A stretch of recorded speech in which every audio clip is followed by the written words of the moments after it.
brought to you by Silver Pumps. Top quality और consistent performance के लिए सिर्फ सिल्वर पंप्स नाम याद रखना। ऐसे इनने 11 तारीख को हमारे संग में मारपीट की तो हम अपने भैया जो मोबाइल है भैया उनके पास चले गए और झूठी झूठी हमारे बारे में अफवाह निकलवा रहे हैं कि बाग गई ये है कि वो है। हम सर अब मेहनत मजदूरी निकल लेंगे, पति साथ नहीं रहना चाहिए जिस पति ने मेरी झूठी झूठी सिगरेट करी है। पान पुड़िया बीड़ी सिगरेट तक कर चल दिया मेरी माँ ने।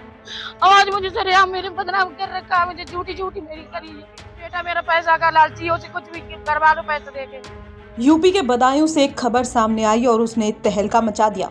खबर थी कि एक समधन अपने समधी के साथ ही फरार हो गई है, लेकिन अब ये कहानी और उलझ गई है। जिस समधन पर ये आरोप है कि वो अपने पति को छोड़कर समधी के साथ फरार हो गई, वो अब खुद कैमरे के सामने आ गई है। रोते रोते उसने अपनी दास्तान सुनाई है। उसने अब अपने पति और बेटे पर ही आरोप लगा दिया है। महिला का कहना है कि वो अब अपने पति के साथ नहीं रहना चाहती और इसकी वजह यह है कि पति उसे मारता पीटता है। इतना ही नहीं, महिला ने तो अपने बेटे को पैसों का लालची तक बता दिया है। समझते आइए वही तो सर, सन 2000 में तो हमारी शादी हुई सही, हमारे तब से जुल्म हम पे कर रहे हैं, मर्जी हो तब घर से निकाल देते, दारू बहुत पीता है सही है। जो मेरा खेत था मेरे, मैं किसी से बेच के मकान दुकान बना लिया और हम पैसे की खर्च किया था तो हमें मारने की धमकी देना सही है। दीपावली पे हमें मार के निकाल दो, हम अपनी माँ के पिपरा चले गए सही है। उसके बाद में कुछ गाँव वाले हमें अपनी शरत पे ले आए। ऐसे इनने 11 तारीख को हमारे संग में मारपीट की तो हम अपने भैया जो मोबाइल है भैया उनके पास चले गए और झूठी झूठी हमारे बारे में अफवाह निकलवा रहे हैं कि भाग गई ये है कि वो है। ये जो समधी के साथ आपके आरोप लगाया गया, ये सब तरह से झूठ है सर। उनके पैसे कुछ आ रहे हैं 17,500 रुपए, तो हमसे कह रहे थे कि उनके पैसे नहीं देने। मैंने कहा उनके पैसे दे दो, तो कह रहे नहीं उनके पैसे नहीं देने सर, उन पे लालचन गलत लगाया गया है। समधी के साथ आप रहना चाहेंगे? हम सर अब मेहनत मजदूरी निकल लेंगे, पति साथ नहीं रहना चाहिए जिस पति ने मेरी झूठी झूठी सिगरेट करी है। सर हमारे जितना था मायके से सब हमने बेच बाच के दे दिया, यहाँ तक कि हमारी माँ ने चौका बर्तन तक करके खिलाया इनको। इनकी पान पुड़िया बीड़ी सिगरेट तक का कर चल दिया मेरी माँ ने।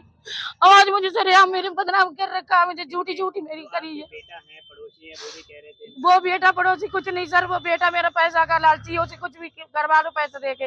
और जो पड़ोसी सर वो गंदी नियत हमारी लड़की पर कराई है, इस वजह से मेरा झगड़ा हुआ सही है। से पहले भी आपके ऐसी लड़ाई झगड़ा ऐसे शुरू से सर चलना है, जब तक मेरी जमीन रही हम बेच बेच के देते रहे। और जब मेरी माँ खत्म, मेरे पास जमीन नहीं रही तो मेरी माँ ने बदायूं में सर काम कर करके हमारे घर में सब कुछ दिया है नहीं, ये पूरा गांव जानता है मेरी माँ का सब कुछ है, उसमें मेरी चम्मच भी इनकी नहीं है सर। सर इनने मेरा तमाशा बना दिया। मेरे भैया भाभी है उनके साथ हम रह रहे थे। हम ये चाहते हैं सर मुझे न्याय मिले। मेरी गलत अफवाह उड़ाई यही है कि वो भाग गई, समझ के सर ये है वो है। सर मेरा पति बहुत ज्यादा गलत है, शुरू से हम पे मारपीट कर रहे हैं। तो ये परिवार अब थाने में आरोपों की लड़ाई में है। कहानी पलट चुकी है। बता दें कि बदायूं के गांव डहरपुर की ममता नाम की महिला 11 अप्रैल को अपने समधी शैलेंद्र के साथ फरार हो गई थी। महिला के पति सुनील ट्रक चलाते हैं और अक्सर घर से बाहर रहते हैं। पति का आरोप है कि ममता लंबे समय से बेटी के ससुर के साथ संबंध में थी और अब वो उसके साथ भाग चुकी है। लेकिन महिला ने सामने आकर कहानी ही पलट दी। महिला ने पति को शराबी और मारपीट करने वाला बताया है। हालांकि महिला ने समधी के साथ किसी तरह के रिश्ते से इनकार नहीं किया, लेकिन ये जरूर कहा कि अब वो अपने पति के साथ रहना नहीं चाहती। साथ ही महिला ने समधी के साथ भागने वाले दावों को पूरी तरह से खारिज कर दिया है। अब देखने वाली बात ये होगी कि कहानी में आगे क्या नया मोड़ सामने आता है। बदायूं से अंकुर चतुर्वेदी की रिपोर्ट, यूपी तक।